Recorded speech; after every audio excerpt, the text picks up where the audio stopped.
नमस्कार। आज सकाळी शेअर मार्केट सुरू झाल्यापासून पहिला एक तास तेजी होती, त्यानंतर चढ उतार होत होते।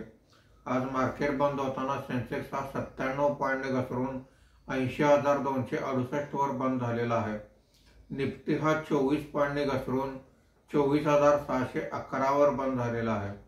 आजच्या कामकाजामध्ये बीएसई मेटल इंडेक्स 1.11% वर आहे। बीएसई ऑटो इंडेक्स 0.30% वर आहे। बीएसई रियालिटी इंडेक्स 0.79% खाली आहे।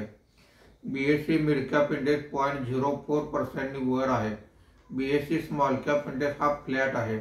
आजच्या कामकाजामध्ये निफ्टीमध्ये वाढलेले मुख्य शेअर्स पुढील प्रमाणे: जेएसडब्ल्यू स्टील 1.83%, अल्ट्राटेक सिमेंट 1.50%, अडानी पोर्ट 1.47%, टाटा मोटर्स 1.14% अशी वाढ आहे।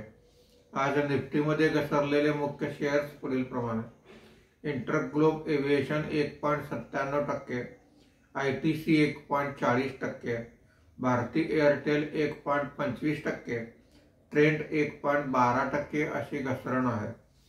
आज निफ्टीच्या 50 पैकी 26 शेअर्समध्ये तेजी दिसून आलेली आहे। रुपयाच्या दरात 3 पैशाची घसरण झाली असून मार्केट बंद होताना रुपयाचा दर हा 88 रुपये 79 पैसे प्रति डॉलर असा होता। धन्यवाद।